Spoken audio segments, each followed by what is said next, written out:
Hello, my wonderful viewers, and welcome to another episode of Betty Adams Overanalyzes. Today we're going to be taking a spoiler-free look at Chapter 72 of Kaiju number 8. Oh, this one hit me right in the feels, particularly for a personal reason. As usual, this will be a spoiler-free. I'll try to keep it as spoiler-free as I can, but I will be addressing certain themes that happened that were covered in the chapter. But before we get into that, go check out the links below the video to get a copy of my book, Humans Are Weird, Let's Work It Out, book 3 in the Annals of Human Absurdity. And I have an exciting announcement to make. The Indiegogo just passed the $1,000 phase. We're 1/5 funded. So go and share the link, let people know it's there. And the printing is guaranteed now at over $1,000, so that's exciting. But Kaiju number 8. So, personal story time.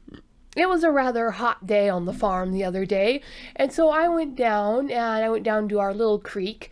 It's technically a river, but it's a fairly small, shallow river. We live pretty close to the headlands, to the headwaters there. And this is a farm that's owned by my father and mother that's just a few miles down this exact same river from where my grandpa and grandma used to live. And I like to go out there and just, the river's barely deep enough to actually swim in, but I like to find an area that's just about the same depth as the distance from my wrists to my shoulders, and I just float. And I let my arms droop down and sort of anchor myself on the rock at the bottom of the river, and I just float there for a long time. It's really comforting. You've got the sound of the river and the forest rustling all around you. And it's easy on my joints. I just really, really enjoy that. So I stayed in the river until something crawled across my hand, at which point I had an expedited exit from the river. And, I dried off and walked back to the house. And my dad's up there working on some project or the other, like dads do. And he asked me what I was doing, and I told him, and he just got this kind of far-off look in his eyes, and he almost started to tear up a little, and he goes, "Your Grandma Betty used to do that, and she loved it." And I remembered back, and yeah, when Grandma Betty that is probably where I got a lot of my love of the river and a lot of my habit of just going down to the river to relax. She used to take us down to the river even closer to the headwaters, so even shallower, and she would just get in the water and float. And that's probably where I learned it, and I probably inherited her bones and joints too, which is why it's so enjoyable. But there's just something about when an old man or an older man recognizes that connection, that link between generations, that it stirs a feeling that is, I truly believe it's universal. It happens in every culture across time. When you have the older generation that might feel that it's fading, it's passing away, and it sees that link between the generations, these small pieces of personality, these habits, and a smile, a habit of speaking, a habit of relaxing that flows almost not taught. Maybe it had been observed, but it really does seem to flow through the bloodline. And it's very comforting, this connection between generations. It's a little piece of immortality almost. So where am I going with this? Well, it was a fun little story, but there was a panel in this chapter, no spoilers, but there was a panel that really, really touched me. And looking back across the chapters, there is a very strong theme of legacy and connections. You have Kafka and Mina. One of the few things we know about that backstory is that they had a shared social group, almost like they were cousins. That, in fact, it hasn't stated they're related anyway, but it would seem from the way they talk about their mothers and aunts that they distinctly shared a sisterly female social group the previous generation. Whether or not there was a blood relation there, it seems that Kafka's mother and Mina's mother were very, very close. If they weren't actual cousins, then they were like BFFs. Then you have Kikoru Shinomiya and her link to her father and her mother. And then you have, what's his name? The vice captain. Brain blank. Hoshina Soshiro, who has his connection to his family going back centuries, generation upon generation, and their habits and the swordmanships being passed on. And for as much as this is simply a setup chapter to combat, and a combat chapter, this chapter really struck me as being about this generational passing of knowledge. Over the past several chapters, we've got to see how the wisdom of the elder generations is passed down. It's not a direct line. It's not father to daughter or father to son. You have people outside of that direct family loop who lived with the elder members of these families and then passed down that information. You have Captain Narumi, Jin Narumi, he's passing on the Shinomiya's knowledge to Kikoru as much as her father and mother did. And you have all of the people and the backup and the contemporaries at the Defense Force help passing on these skills and modifying them for the new generation for Vice Captain Hoshina. And then you have new bits of information, new skills being woven into that old tapestry. And I'm not sure if this was the intent of the author. I'm not sure if this was Matsumoto's intent. But to me, the takeaway from this chapter was how generational information is passed on.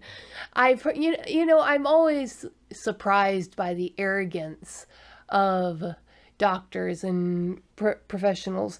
And they were talking about, I heard some doctors one day, and they were discussing how ridiculous it was for people to travel to the source of knowledge geographically to learn, to get attended to by people who had been studying something for 1,000 years.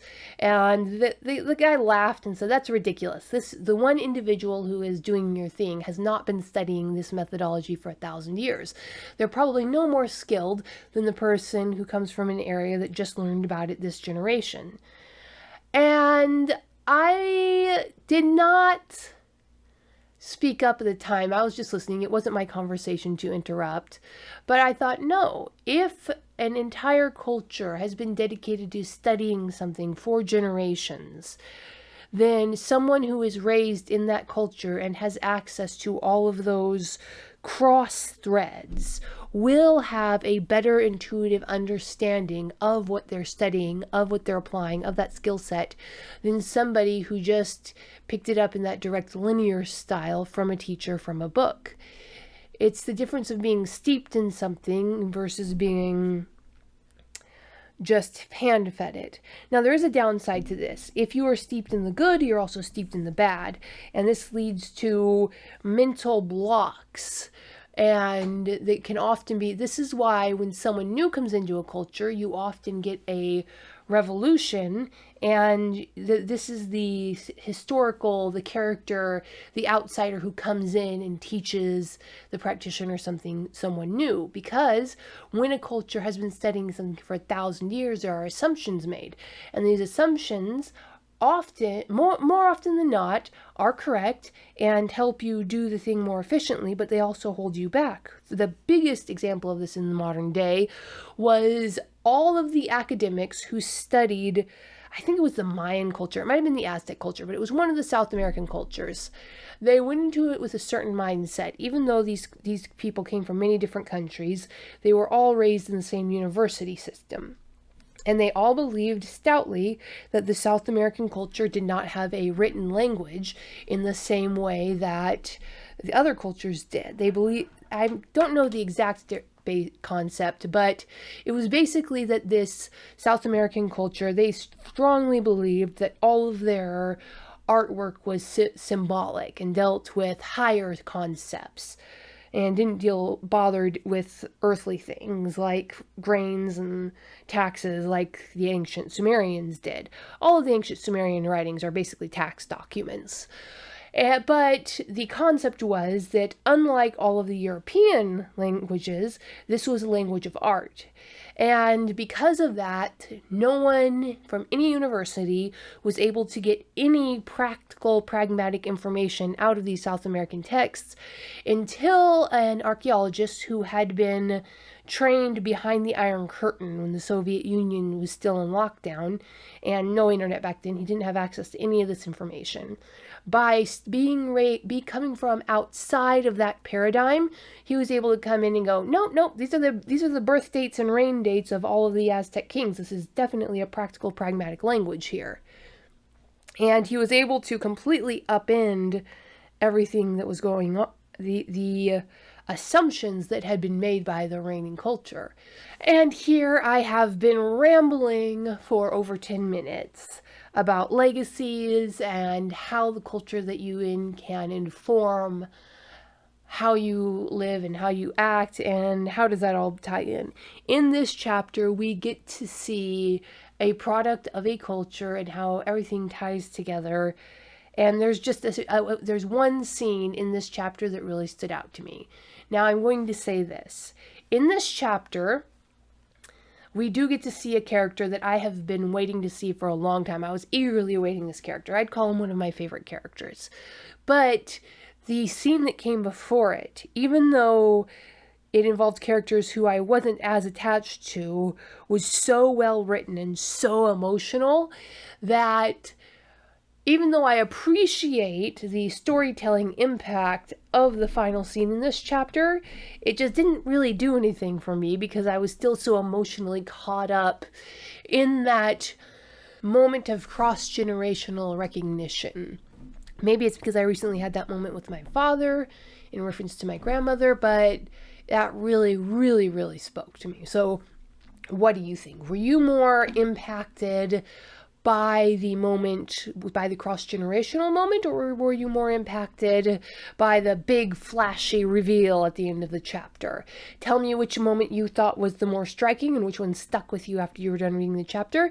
Hit that like and subscribe button. Go check out my book, Humans Are Weird. Let's work it out. Available on Indiegogo, and peace out, my wonderful viewers. Humans are weird. We took a vote, and humans are weird. I have the data.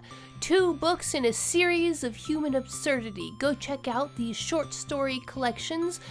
What will our little green friends think of us when we finally do make it to space? Find out the answer in 2 books of human absurdity.